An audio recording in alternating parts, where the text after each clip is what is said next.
think we're live officially. Good morning, Oakland, California. Man, it's been a minute since I've been there. All right. I'm using a bit of a new system today. Excited to see how it works out.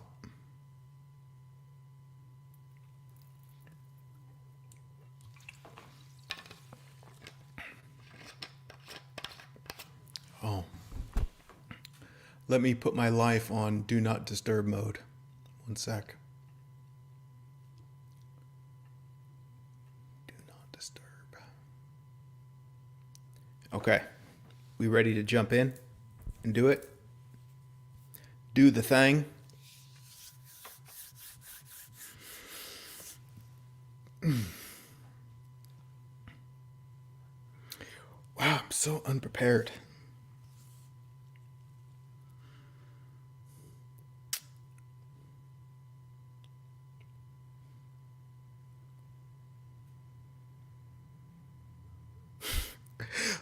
Let's hurry up and get to the 2 minutes of stillness. That'll help me out. All right, let's just do it. Welcome, welcome, welcome. This is Holding Space for Love to Be Seen. My name's Tiger. You are invited to hang out with us here for about an hour. This is a live video broadcast, and the opportunity of this program is to chill with me for a little bit. I'm going to run my mouth about some insight and wisdom that invites us to look beyond the noise, all the noise, so much noise in the mind, and ask ourselves what's really going on. And naturally, to see what's really going on, to see the truth of reality, we're going to recognize a increase in love, compassion, and freedom. That's what I love about this, is that as we get still and we just be radically honest with ourselves about what's really happening, not what we think is happening, not what we want, not what we hope, but to see what's actually happening, you start recognizing that it's okay to chill out. It's okay to love. It's okay to just be. And we can ride this beautiful wave of life and enjoy the process, enjoy the discovery. So that's what we're going to do. There's a bit of a format that I like to stick to, which is the intro, almost done.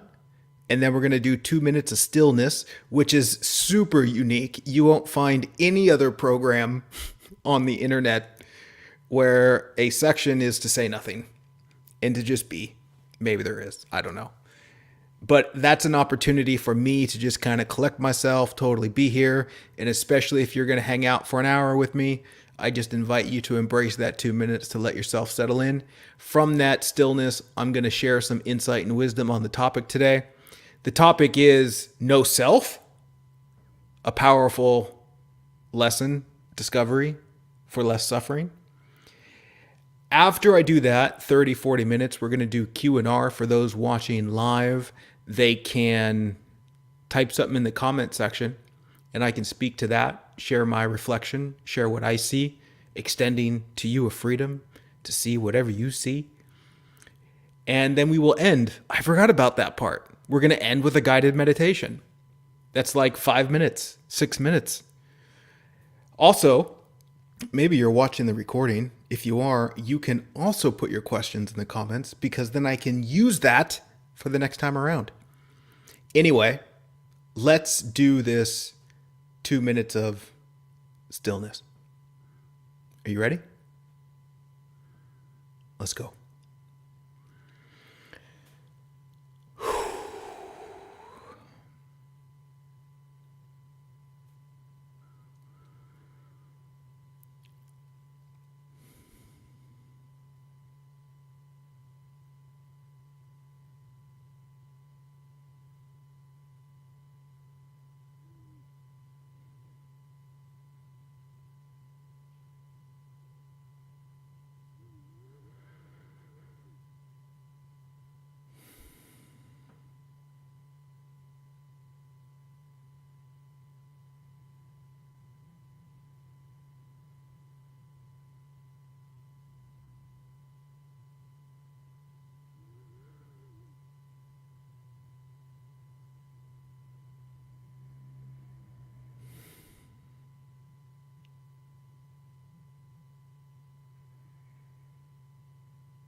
I really don't know if that was 2 minutes,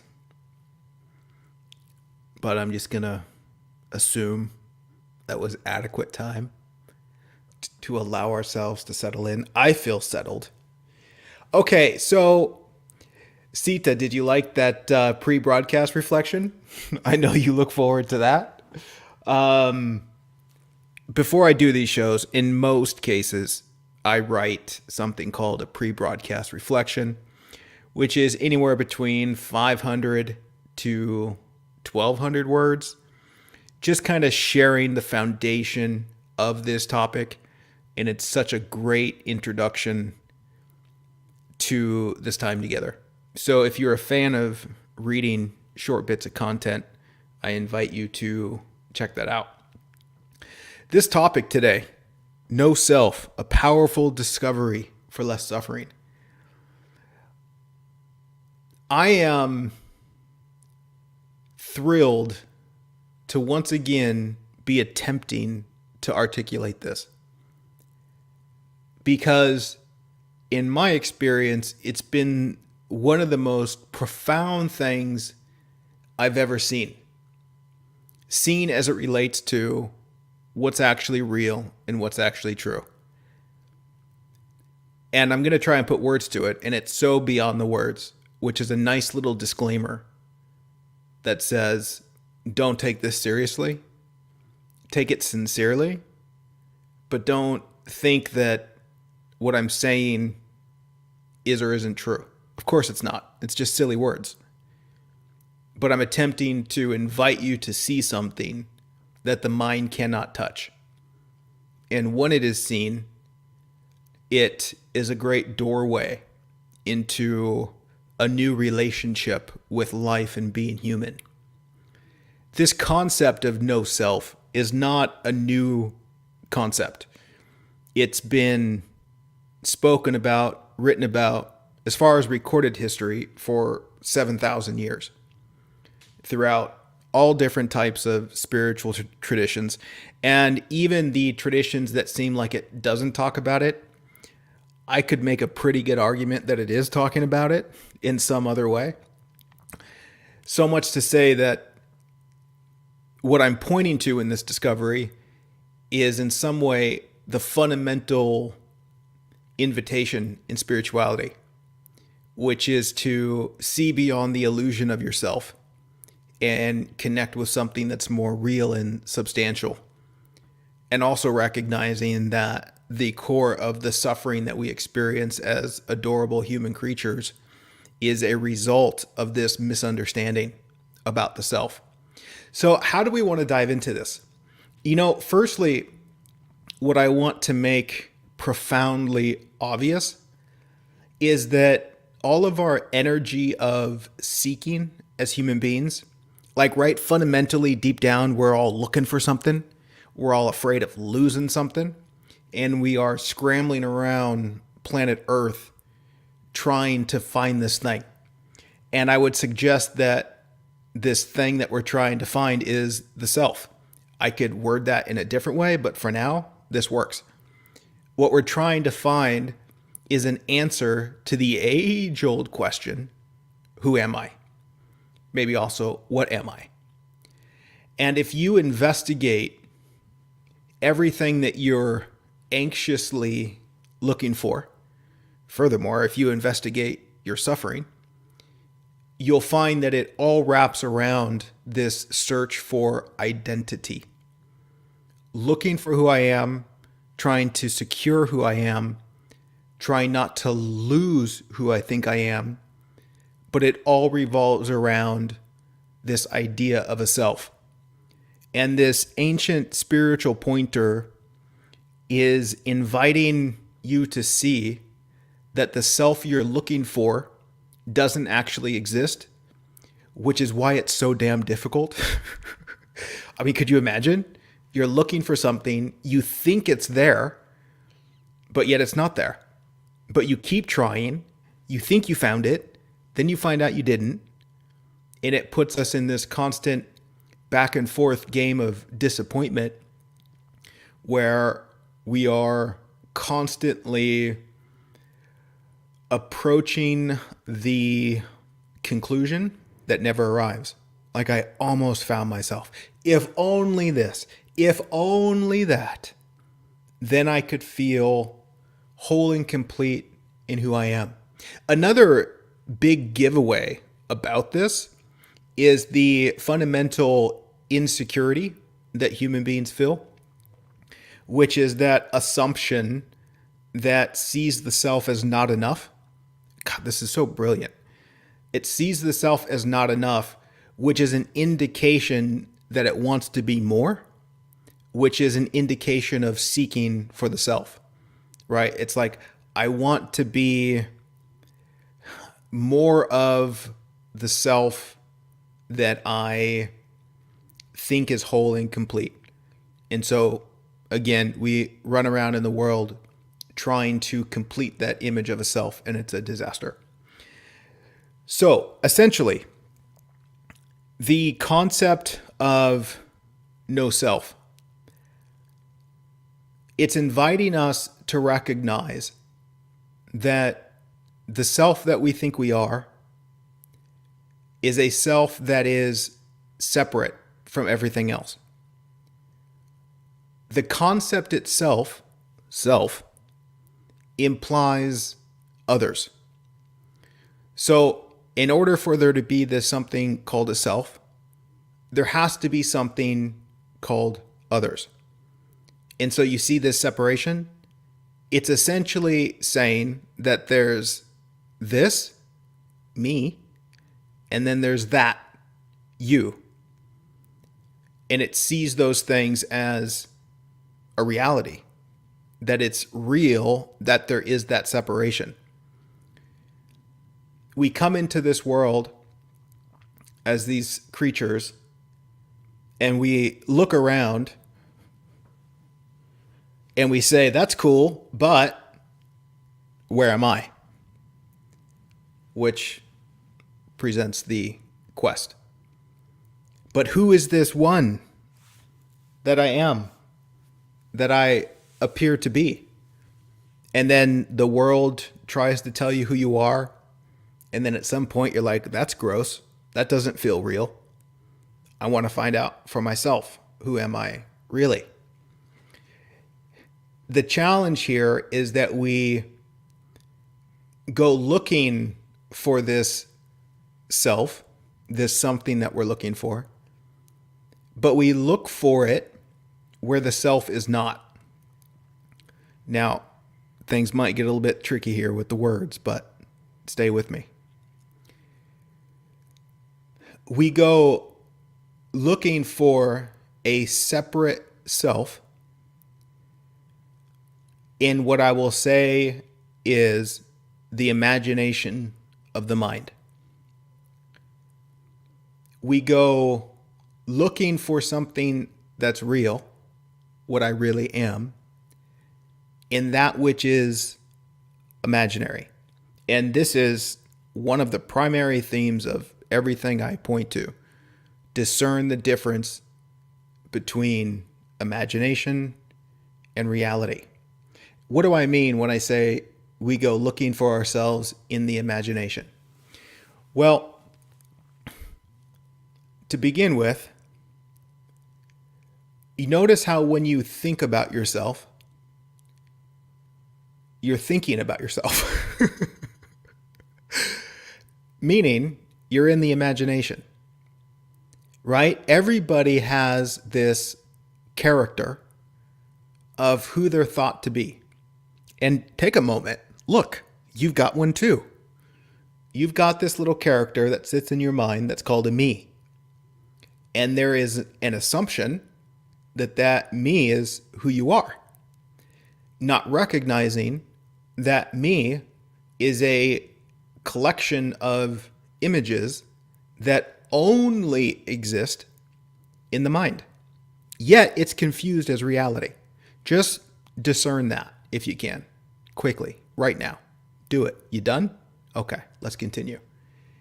Every human being has this, it's often referred to as ego, idea of themselves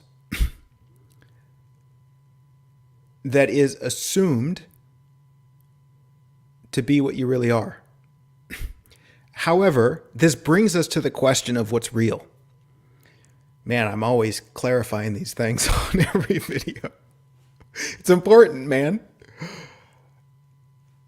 Look at what's real and what's true, which is so interesting because the mind's initial assumption about what's real and what's true is not what's real and what's true at all. What's real can only be real right now because right now is real. Is that clear? Is that a stretch? It seems pretty simple.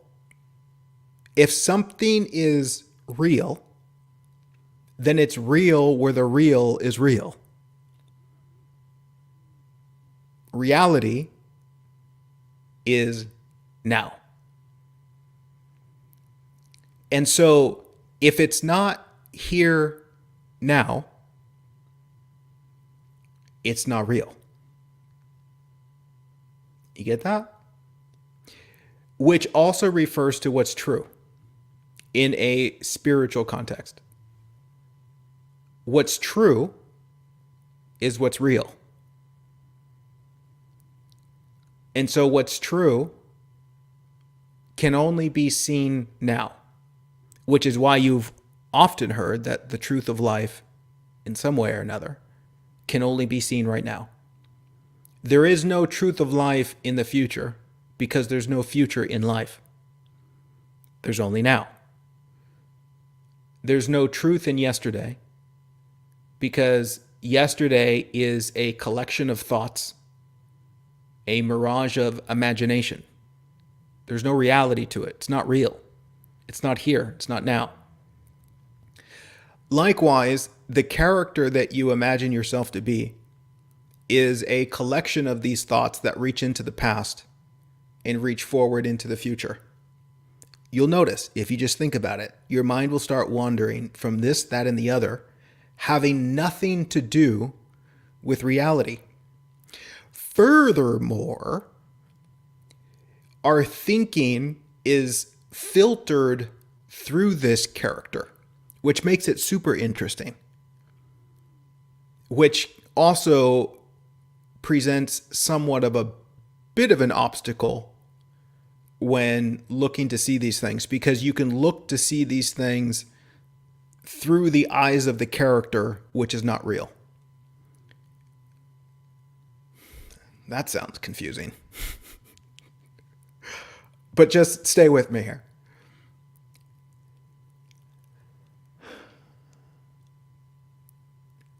Look at how much of our lives are lived through the lens of a character that is assumed to be real.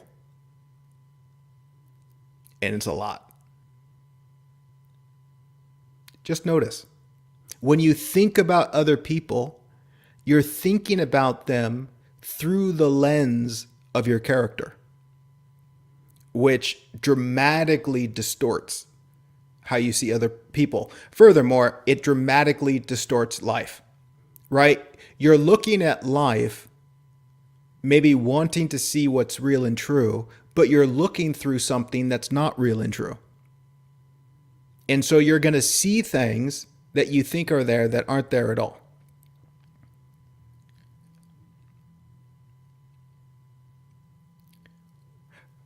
Again, and also, if you look at your experience of human suffering, let's just be gentle here. This isn't serious. If you're having a serious moment, maybe you should come back later. If you look at your suffering, you'll notice that your suffering revolves around this character.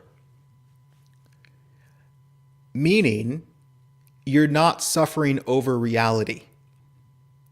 You're suffering over the dream of who you think you are not being real.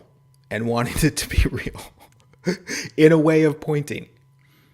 But I just invite you to see that. Maybe if there's any agitation in you now, some flavor of suffering, from the smallest to the largest, see that it completely revolves around who you think you are. Even like in the experience of suffering over the loss of another human being, it's not really over the loss of another human being. That's the story being told. But the reality is we're suffering over what it means to who we think we are, right? It's seen as a personal loss. Who I think I am lost this person, which often puts us back in that space of, I don't know who I am without this person, right? Because we had a construct, a image of who we are that includes these other people.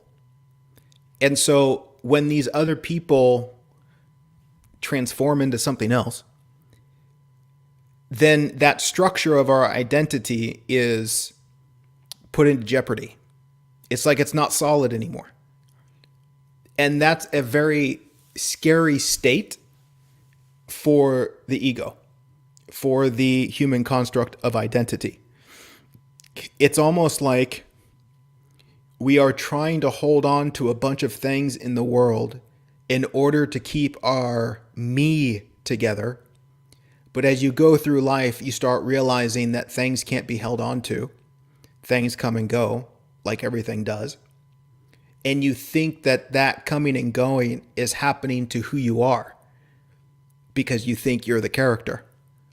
But in reality, nothing's happening to you. For example, here's a great illustration. And this speaks a little bit to the play of identity, which I'm thrilled to talk about briefly. If you receive a gift from someone, and let's say that this gift is a beautiful photograph of you and your best friend. You've been friends for years, and it's all super pretty. It's like it's engraved in glass. And you look at this photo on glass, and it just gives you all sorts of beautiful feels on the inside. And you cherish this photo. And then one day your friend wants to see it, and you give it to them to check it out, and then they drop it. And then as they drop it, it shatters into a million pieces. Likewise, you feel like you shatter into a million pieces. It feels as though there's been a huge loss to your personal identity, as if that photograph in some way told you who you are. There's identification with the photograph. And so this all plays out, the photograph shatters, and you feel suffering. Now let me ask you, what really happened to you? Nothing. You see, there was nothing that happened to you that threatened the reality of what you are. What was threatened was your character, who you thought you were. And this play of identification happens with everything in the world. It can happen with anything in the world. Most notably, it happens with the body, where we identify with the body in such a way that we look at it and we say, oh, this is me. This here, this is me. And so if anything happens to the body, we think that it happens to me. Right? Now, as an illustration, if somebody gave you a photograph of two strangers, and yeah, sure, it's a pretty photograph, but if somebody dropped it and it shattered, you'd be like, oh, well, right? Because there's no identification with it. And so one person can go through an experience and suffer tremendously, and another person could go through the same experience and have zero suffering. And it all depends on the degree of identification with the experience. Now, in no way am I saying that this is wrong or should not be. I'm just pulling back the curtain a little bit so that you can see the mechanism of what's happening.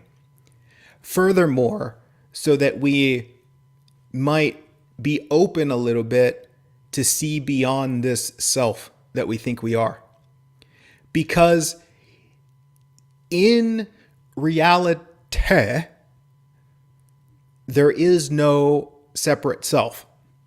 And every separate self that appears to be a self, from my perspective, is a playful self. Meaning, it exists for the sake of play. It doesn't exist as a reality. It exists as a function that allows for the human experience to be the human experience. And the human experience is awesome when reality is seen clearly.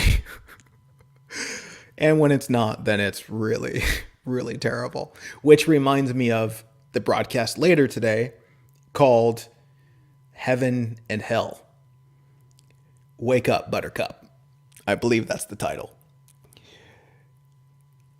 Anyway, the more confused we are about what we are, the more we suffer. And this suffering will always be an indication that we are clinging to an idea of a self that we are not. And the pain of suffering is always an invitation to be still and clarify the misunderstanding so that you can return to wellness, which is also like an invitation to let go of what you're holding on to, because you're holding on to it as if it defines you. But life is trying to get you to wake up, to say, hey, this doesn't define you at all, which is also like saying you're suffering because you thought you lost something. And life is saying, hey, you didn't lose anything. That's not a real thing. You don't lose anything and you don't gain anything as it relates to the truth of what you are. Okay, let's speak a little bit about the separation that's perceived in the nature of a self. And I touched on this just a tad earlier, which is if there is a concept of self that can only exist if there's the opposite, which is other.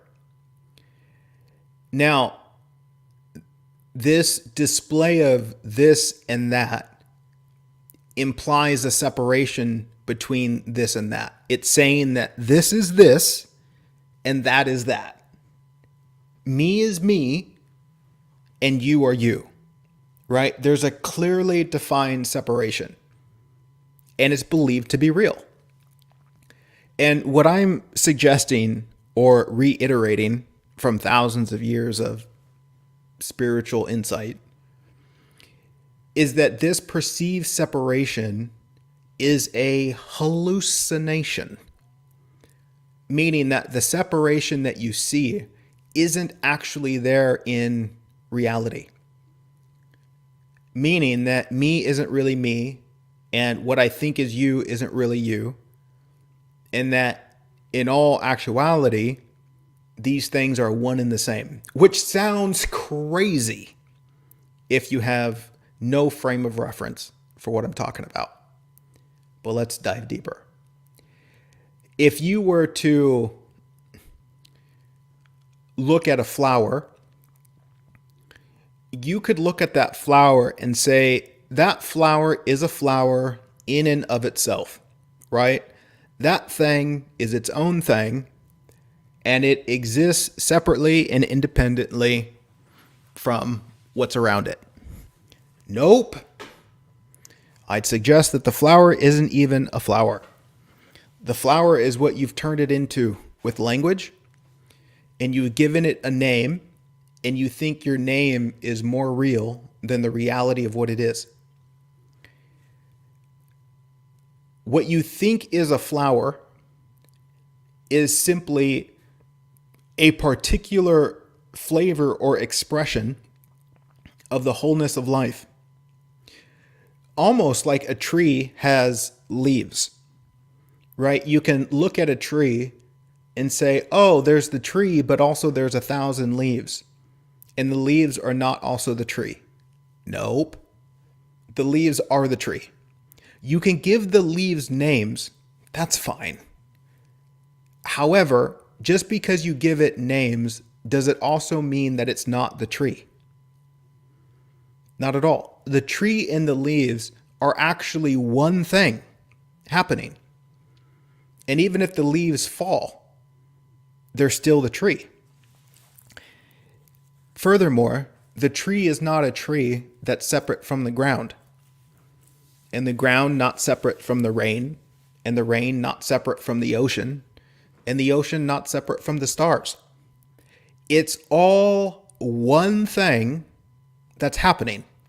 This is the classic phrase, all is one. Also implying absolute, utter wholeness. Everything goes together. And the separation that you see between what you think are parts are not really parts. The separate self that you think you are is not really separate at all. There's a disaster that happens when you buy into the separation. This disaster is like the flower thinking that it has to do the flower thing. Right? Like, oh my goodness. Whew. This is going to be tough. I got to do this flower thing. I don't even know how it works. Right? Can you imagine all the anxiety? And what's the truth of the situation? Life is telling the flower, you're not really a flower. Stop that. You don't even do anything. Life does it all. Life does the flower. Life does everything, which is so hilarious because in our 1,000 pieces, we think those pieces do the pieces. They don't. We think other people do their actions. They don't. We think the violence of one person is the violence of that person. It's not. It's an expression of the whole thing. The whole thing. And as all of this is going on, you've simply told a story about yourself and you think you're that story. Furthermore, this story that you tell is a story about something that's separate from everything and that has to do the human thing. My goodness, what a burden. What a burden to assume that you have to do this thing that you don't even understand. Could you imagine if you had to grow your own bones? Could you imagine if you had to make your organs function? In fact, here's a great illustration. If you watch the breath, you'll recognize that it's just happening. You're not doing it. It's just happening. What happens when you put your attention on your breath? You'll notice there's a small amount of anxiety that arises. A slight agitation where it's like, what if I don't do it correctly? You'll notice that it loses its effortless flow, right? Because if you're not thinking about the breathing just happens, right? It happens effortlessly as if you're not doing it. But when you put your attention on it as if you're the one that's doing it, you lose the effortlessness to some degree. And this is the same with living life. If you think you're the one that's living life, you're going to find an agitation. You're going to find a fear that you might do it wrong. You're going to find a fear that you're not going to be good enough, which is another beautiful point. Oh, I don't know if I'm going to get into that in this round, but in fact, I won't. Look at the fundamental assumption that assumes you, your character, this self, has to do life. And I mean do life, everything. From paying your bills to expressing yourself to being sincere, all of these things. Everything that comes with being, look at the assumption that it's up to you, but more so up to your character. Now, let me make it obvious why that character is struggling so hard. That character is imaginary, and it's trying to do something in reality. That which is unreal is trying to do something in the real. How's that going? And you know what? Sometimes it looks like it's working. Right? Which is kind of like if I go outside and I ask the clouds to move and they move, I could think, I did it. Maybe they just moved. I did it. And then what happens the next time you try? It doesn't work. What's wrong with me? You see, there's this illusion of control that this self thinks it has. And this gets into so many stories that we tell and so many things we believe in, which facilitate this illusion of control, where it really looks like this imaginary self has control. But really, it's just absolutely illusionary, which is, it looks like you have control sometimes. Sure. But if you assume that you have control, you are going to encounter the reality that you don't. And then when you encounter the reality that you don't, you will in some way automatically assume something's wrong with you because you think you should have control. But to see fundamentally that life isn't meant to be controlled by an imaginary character, then whether it looks like you have control or you don't is quite irrelevant. There's just a flow that's happening, which for me is so much more enjoyable than trying to capture that which is not meant to be captured. It's something to look at. The separation isn't really there, but you can put it there. And the separation is birthed through the labels and the names that we give things. And then we believe those labels. For example, like the seasons. You can look at what you call the winter, call it winter, and think that there's something called the winter. Is there really something in life called the winter? Or is that simply a way that human beings describe an aspect of life that helps us communicate? Which is profoundly different from believing in your own mental content. There isn't something in life called a winter. There is life traveling through different expressions. And so what the winter is also what the summer is. What the spring is also what the autumn is. And they're not any of those things. It's just life, which I say it's just life, but in another context, as a pointer, it's just God. And this is the original context of that word before it got flipped upside down, which it was referring to that which is everything. Not thing as 10,000 things, but the one thing. The one something that is everything, that is the one reality, summed up in the word God or life. It doesn't matter what you call it because it's not the name silly.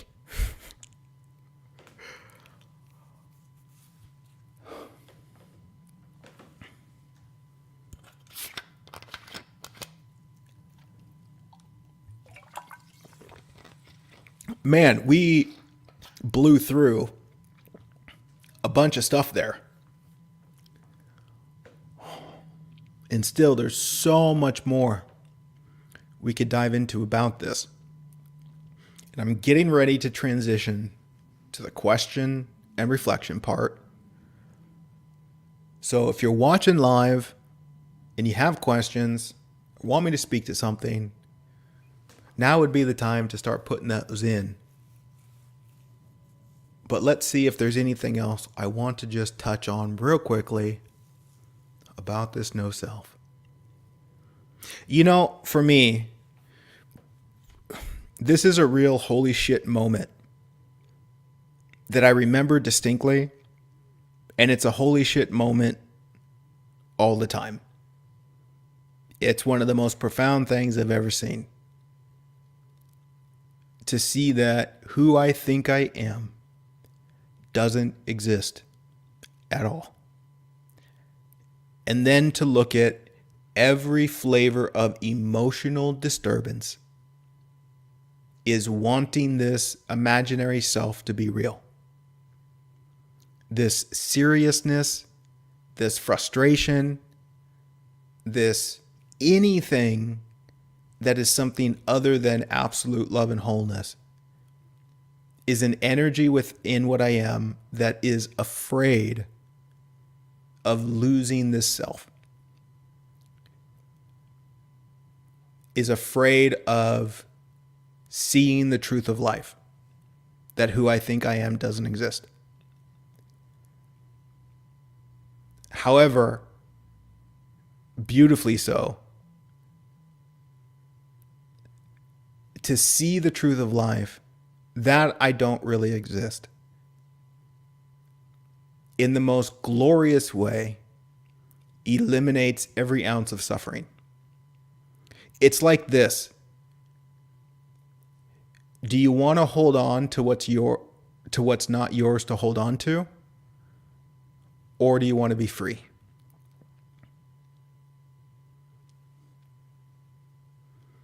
And I invite you to look at that. What are you holding on to that's not yours to hold on to? Which is essentially, what are you wanting to not be what it is so that you can maintain this illusion of yourself? In this illusion, oh my goodness, it gets expressed in so many ways. And it's not wrong. It's not bad. It's an innocent, adorable human misunderstanding. To judge it is to just misunderstand it. There's no judgment necessary at all. In fact, the more you judge it, the more lost you get. So relax. It's not serious. It's deeply sincere.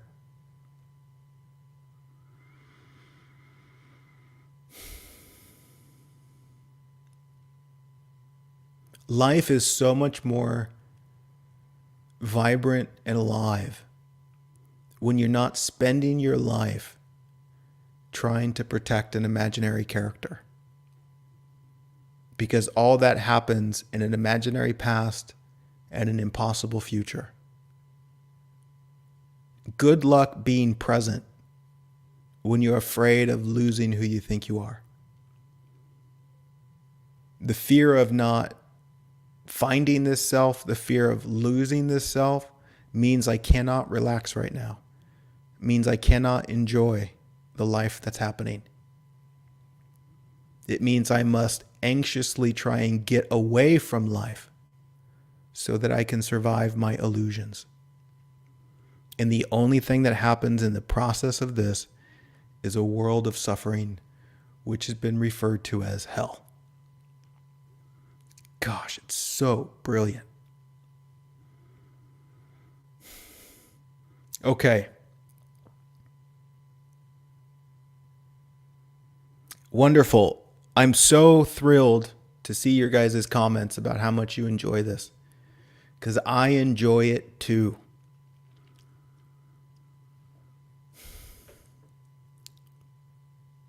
Any questions? Anything you want me to speak to before we go to the guided meditation?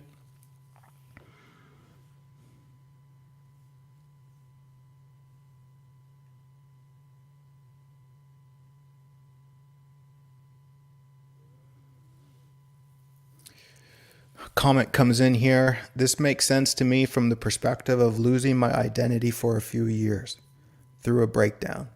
To recover, I needed to fall in love with this thing called life and the way this thing called me engaged with it. My life became the present and the immense joy I could feel no matter what was happening. I joke the present is the only tense I have. Thank you for putting words to this. That's beautiful.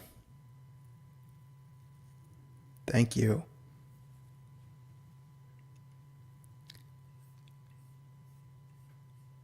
Claire says, why am I so tied with self?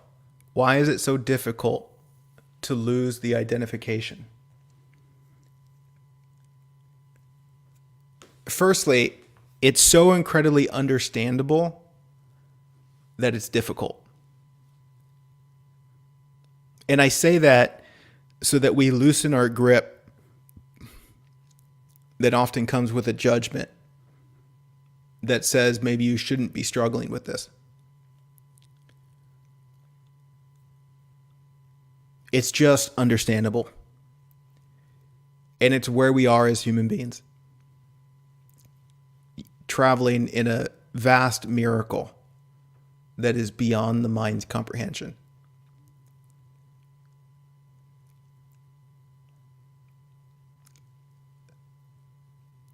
We are so incredibly tied to this illusion of self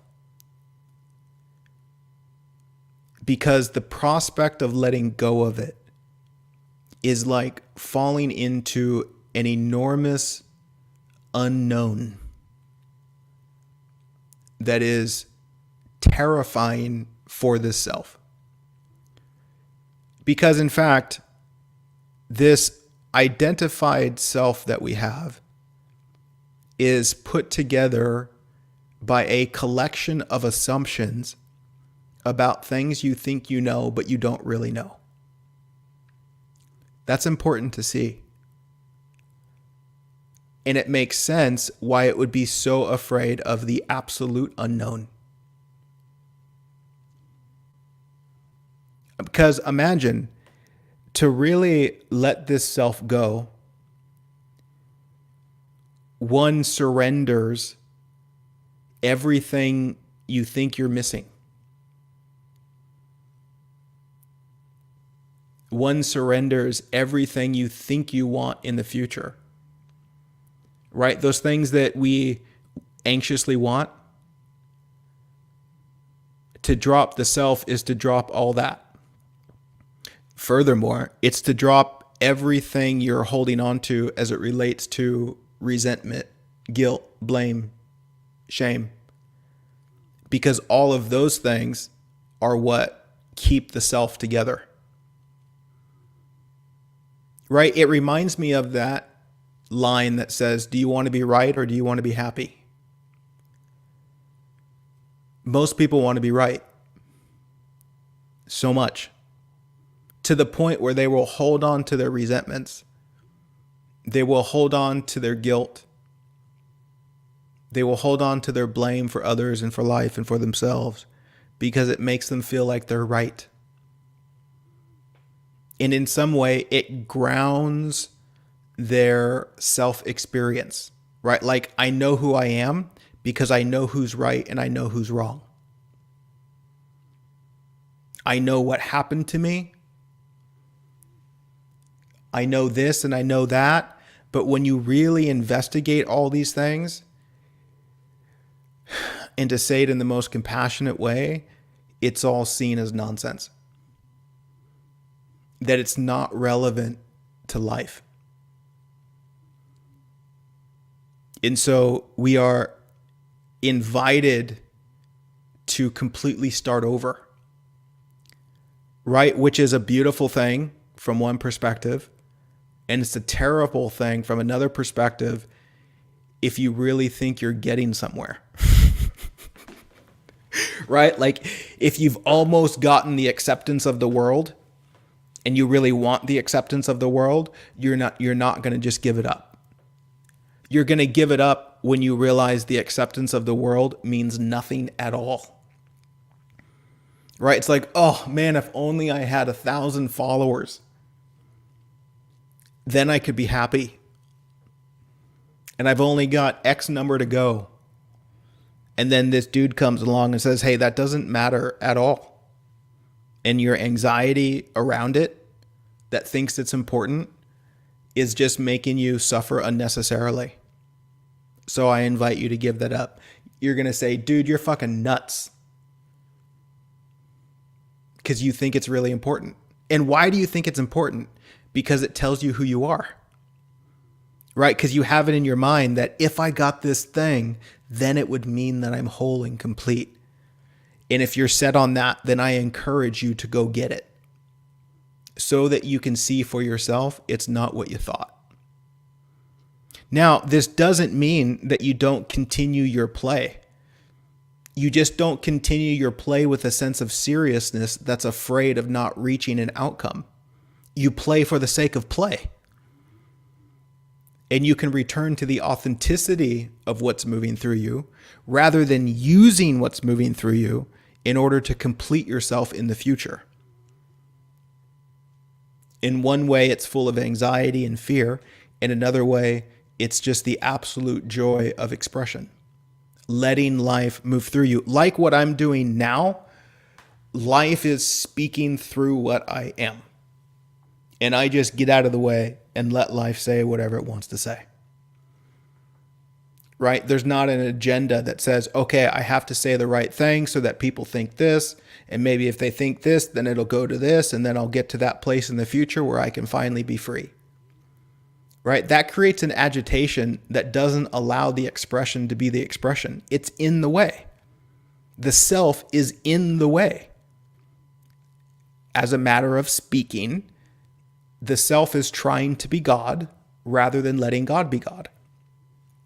And so to let go of the self is a huge reality check. It's recognizing, holy shit, I'm in the way. Life is trying to do something beautiful and amazing through what I am, and I'm trying to use it so that I can make the world worship me. I'm trying to use it to satisfy an imaginary inadequacy that's not there to begin with. I'm trying to use it in impossible ways that'll go nowhere, and all the while I'm completely missing out on the miracle of being alive. Holy shit. Right? And the more you see that, because I can say it now, and you can have like a small holy shit. Like, holy shit, that's cute. Right? And then another person, they're like, holy shit. It's a different depth, and it can completely alter the way that you relate. And then you can see it again later, and it goes deeper and deeper and deeper. So it's a journey. It's not always, actually it's very rarely, that it's an instant thing. It's going to be whatever it's going to be. The question is, are you willing? Jennifer asks, do you have any books or websites to suggest on this?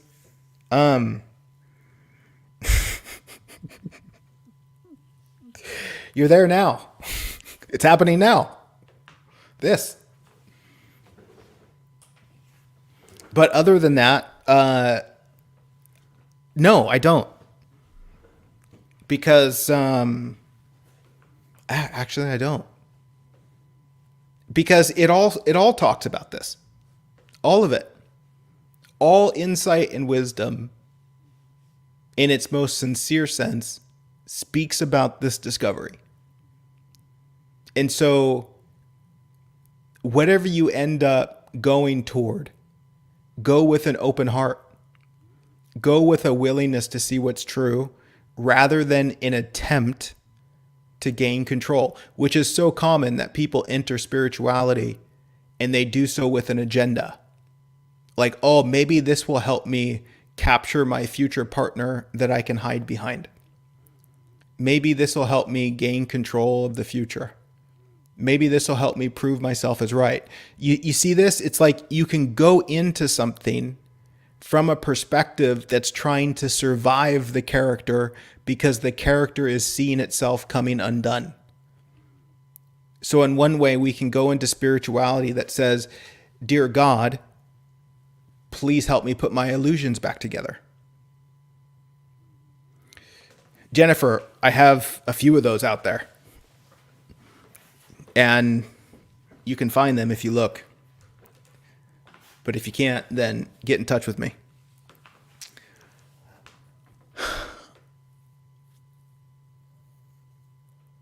Sita says, curious about how your character came to this understanding.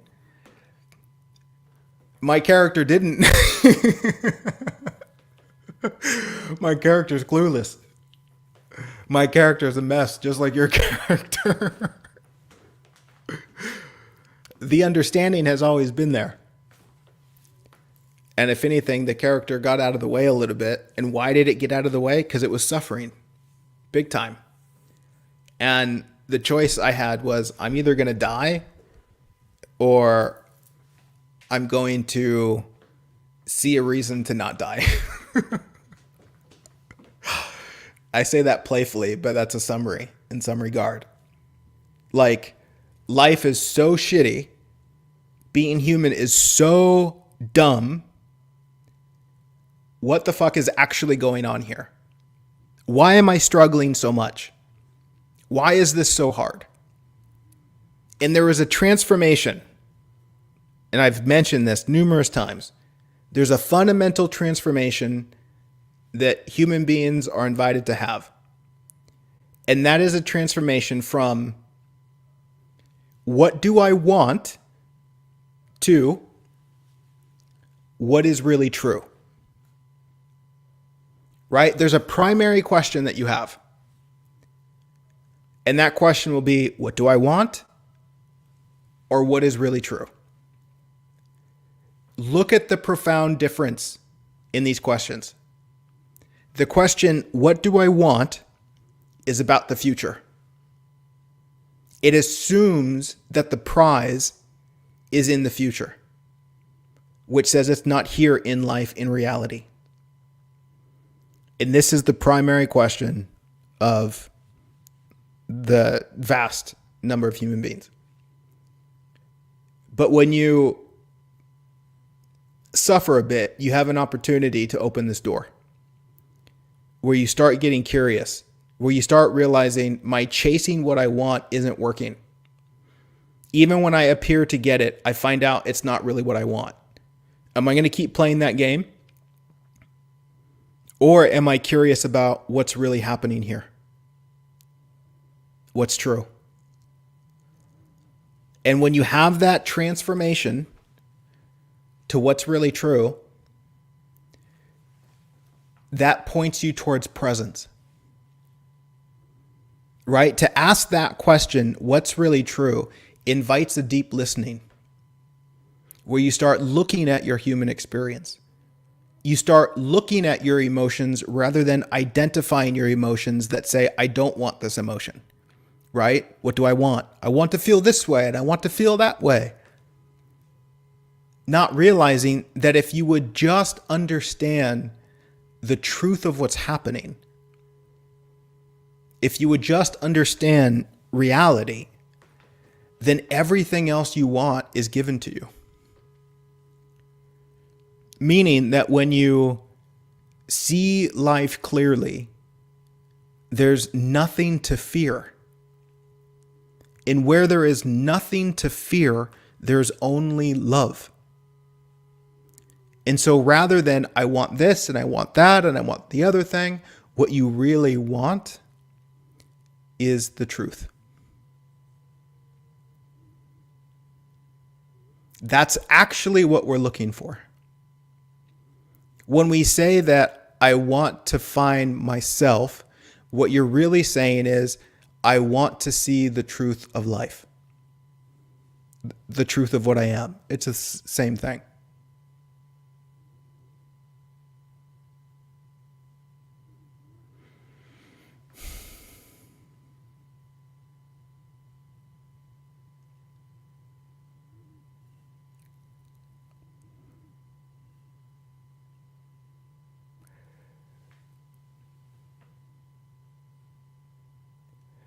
Nadia asks, what is reality in your eyes?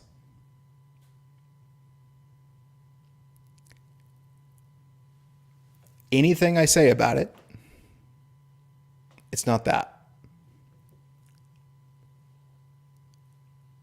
And so if I were going to say anything, it would just be some form of poetry that says, life is beautiful.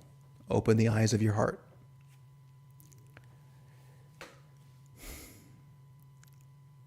Yeah, I can't even begin to put words to it. And what comes up as a response is, I love you.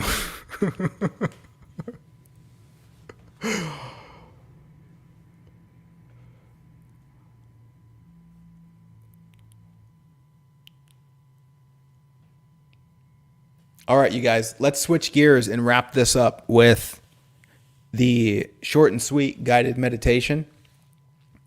And we'll see where that takes us.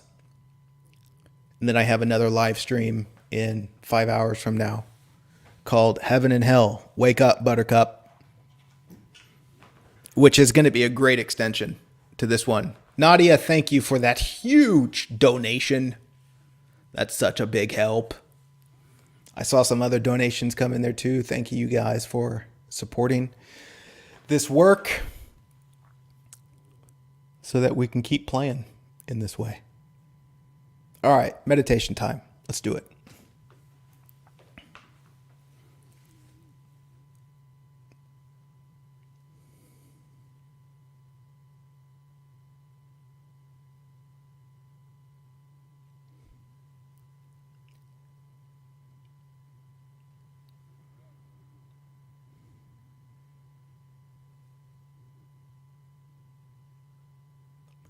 Let's take a little journey. But first, settle in, dear one. Just relax.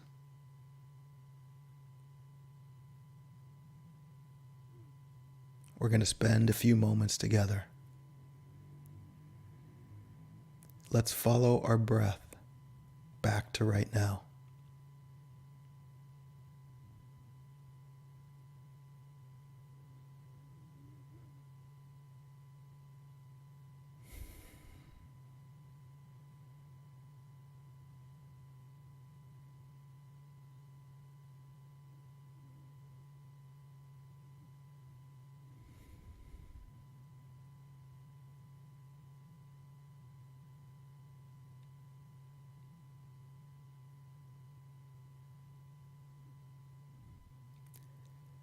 In the most playful way, let's just acknowledge the adorable insanity that comes with being human. So much thinking and thinking and thinking. Imagining this and imagining that. And yet in this moment, right now, there's a profound stillness.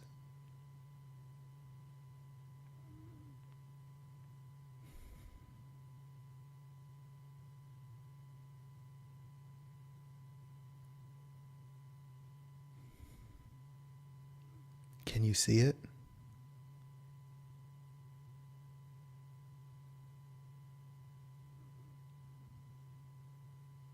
Can you feel it?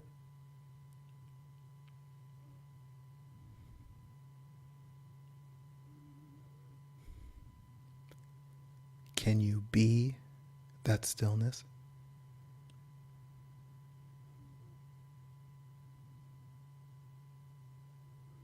This is a great invitation to just release the mind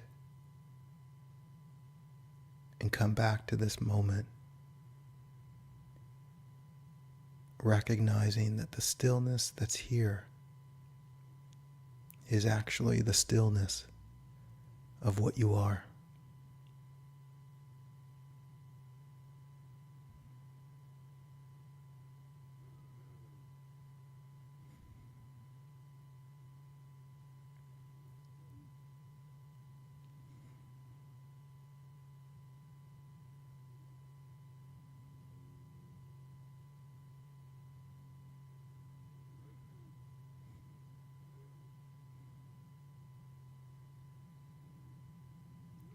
Look at how fascinating it is that we could be captured by the mind's content and to believe in the imagination.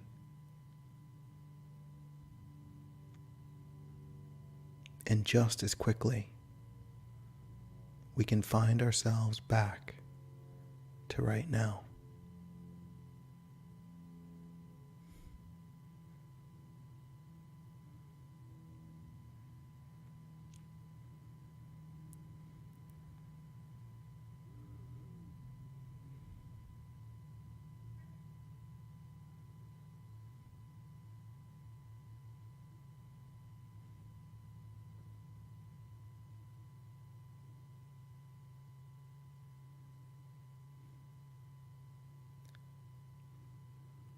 How curious it is that all the noise in the mind is simply this character that you think you are, running around going nowhere.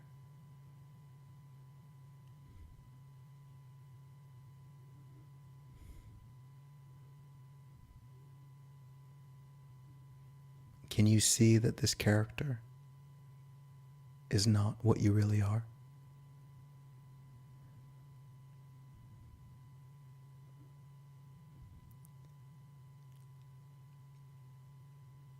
Can you see that this character is not here right now?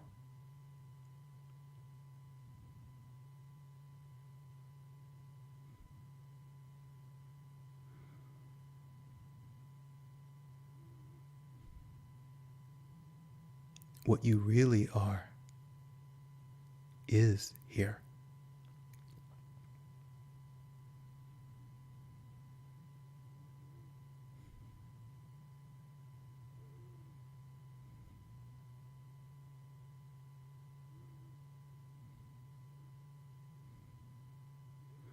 Release the character and come home.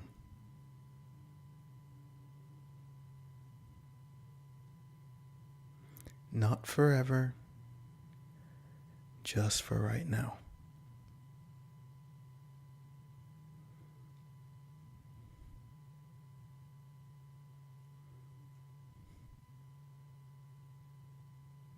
You can go play with the character later. But right now, we're just going to realize that the character isn't real. We don't have to take it seriously. We can come back to reality and recognize that what we really are is already whole and complete. Nothing's missing.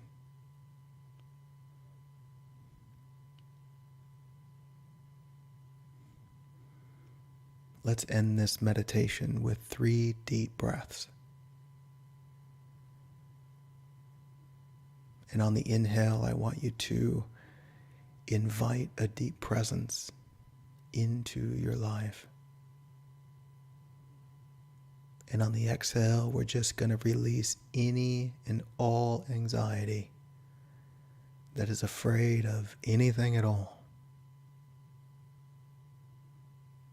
Let's breathe.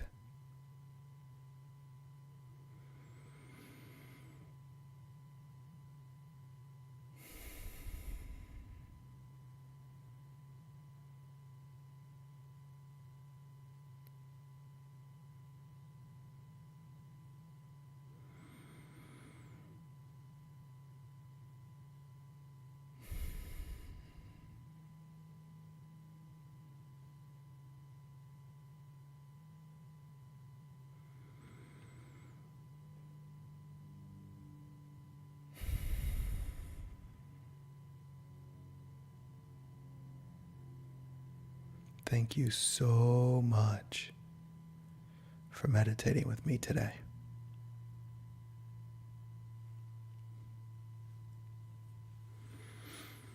All right, fam. That was amazeballs. Still so much I'd love to say about that topic, but it is what it is. I'm excited to do more of these, but thank you for hanging out. Thanks for the donations again. It does help quite a bit because doing what we do takes money. That's the play. That's the game. So I appreciate you guys playing with me. Hey, also, if you enjoy this program, what would be awesome is if you told people that you think might also enjoy this program. Because that's one thing that helps us keep doing what we do, is that more people enjoy what we do. And somehow, in a weird way, that brings more resources to help us do what we do. It grows. Awesome. So thank you, and I will see you maybe later. Thanks, Catherine, for the donation. Bye, you guys.